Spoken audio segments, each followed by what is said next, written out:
people of Puerto Rico, an island we feel so close to here in New York City, are going through something absolutely unprecedented.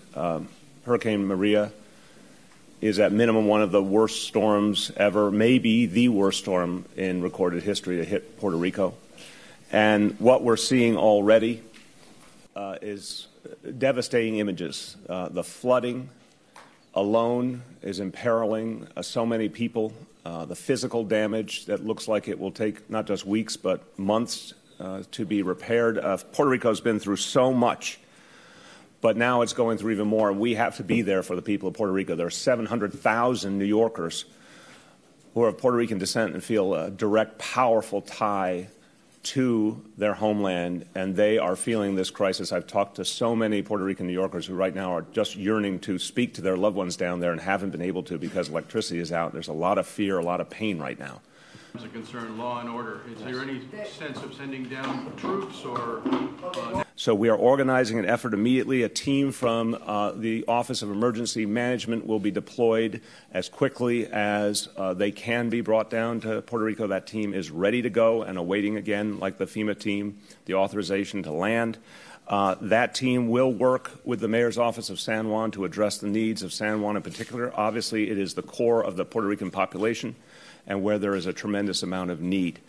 We will also be asking city employees to volunteer their time and energy. Any who are willing to go down and help in a volunteer capacity, we will facilitate that effort. We are working to get free airfare and accommodation.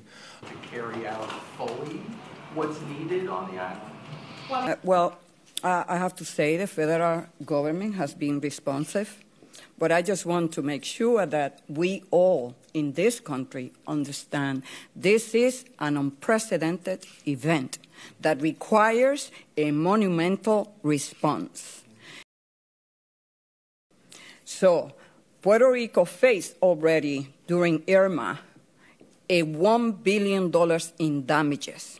I can tell you today that this is going to take more than $10 billion.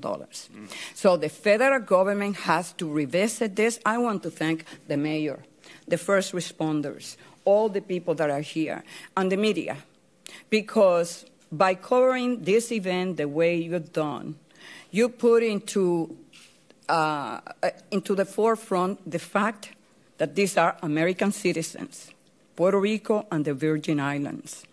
And the first responsibility of the federal government is, when natural disasters strike, for the federal government to show up and to make that country whole.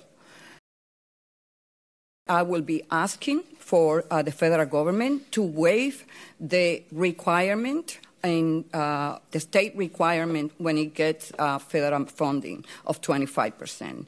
Puerto Rico is already facing not only the damages from Irma, but also a financial crisis that was caused not only by the government itself, but by the hedge funds, the vultures, and the fact that Puerto Rico is not treated fairly and equitable when it comes to Medicaid funding. And we need to address that issue before we come home in December.